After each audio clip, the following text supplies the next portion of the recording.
Hi students, in this video we are going to discuss about equation of continuity. Now equation of continuity is actually an equation which relates area of the tube through which the liquid flows with the velocity of flow of liquid. It is an equation which relates the area with velocity of flow of the liquid. Now before going to the derivation of equation of continuity, we need to study a concept known as ideal fluid. It's actually an imaginary concept. Pure water, oil, etc. can be considered to be an ideal fluid if certain conditions are applied to it. Now, what is an ideal fluid? An ideal fluid is one which is non-viscous, incompressible, and its flow is steady and irrotational. A fluid which is non-viscous, especially water. To some extent it is a non-viscous fluid, we can say. So what is the speciality of non-viscous fluid? Non-viscous means there is no viscous force or opposing force to the flow, and hence no work has to be done in such a fluid to move an object. So non-viscous means no friction, so no work to be done in such a fluid. Second one, incompressible. You know what is compression? By applying pressure, temperature, etc. you can compress and bring the molecules together, which means you can vary the density. So for an incompressible liquid means density will remain constant. When you are bringing the molecules together by compressing, the volume is changing, so definitely density will change. For an incompressible liquid or a fluid, density is always constant. So non-viscous, incompressible. What is the next condition? It should be having steady flow, which means velocity, speed and direction is always a constant in such a liquid. And the final point is it is irrotational. The fluid will be irrotational, means there won't be any angular velocity. It's not rotating, there is no zigzag movement during the flow, which means angular velocity will be equal to 0. So a fluid in which these conditions are satisfied during its flow is known as an ideal fluid. The fluid should be non-viscous, incompressible, steady flow and also irrotational. Such a fluid is known as ideal fluid.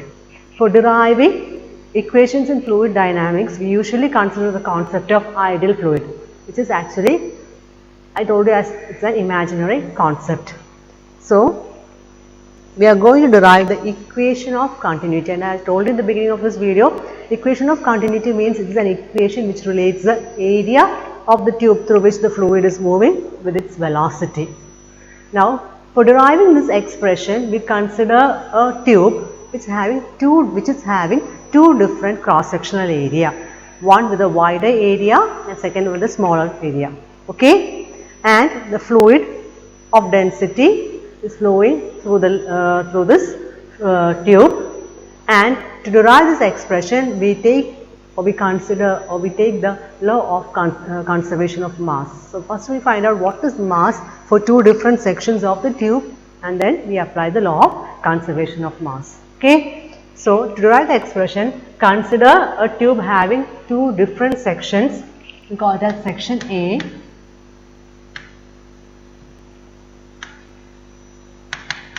and section B.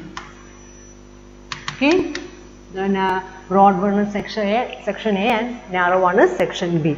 Now area of section A is taken as A1, small letter A1, and that of section B is taken as A2. Now let V1 be the velocity with which the fluid is flowing through section A, and its corresponding velocity in section B will be V2. Okay. And we have studied the equation speed is equal to distance by time, or distance travelled by an object in a particular time interval is speed or velocity into time.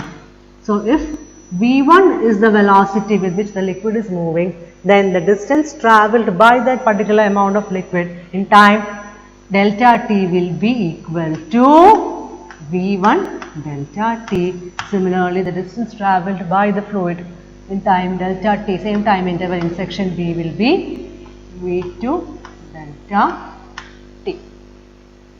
Okay. Now, I told you as before in the derivation of starting of this video, I told you we are going to use the law of conservation of mass for deriving this equation. So, first let us find out what is the mass of liquid that is flowing through section A and section B in time delta T. Okay. So, mass of fluid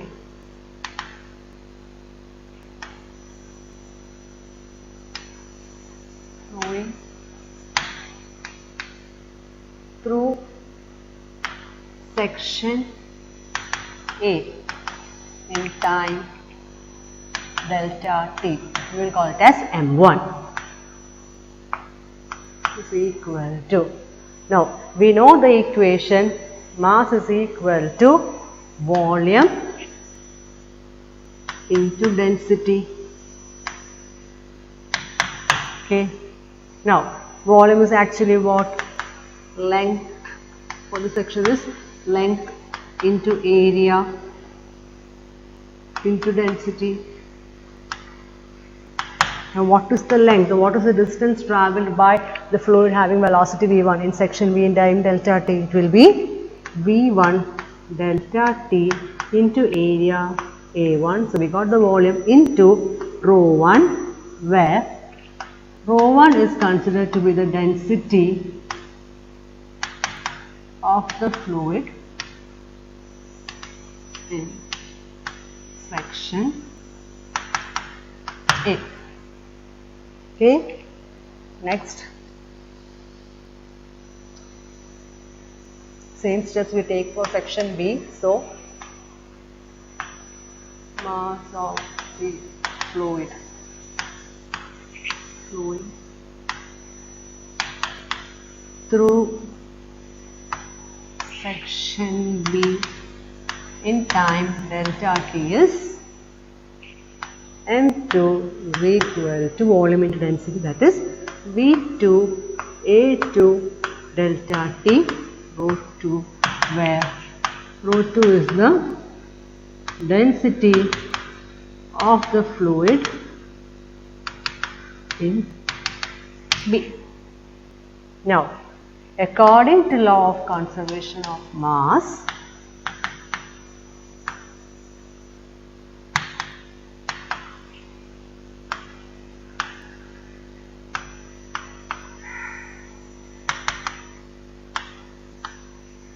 we know M1 is equal to M2. So, you can write A1 V1 delta T rho 1 is equal to A2 V2 delta T rho 2. Now, already I have told you, while deriving this equation, we consider the case of ideal fluids. Now, ideal fluids are what? Ideal fluids are one which are incompressible, which means density remains same throughout the flow. Now, so we can write rho 1 is equal to rho 2. Since the fluid is incompressible, rho 1 is equal to rho 2. So, what happens to the above equation? Delta can written as A1 V1 delta T rho is equal to A2 V2 delta T rho. Rho and rho get cancelled, delta T and delta T gets cancelled. So, we can write at the end A1 V1 is equal to A2 V2, or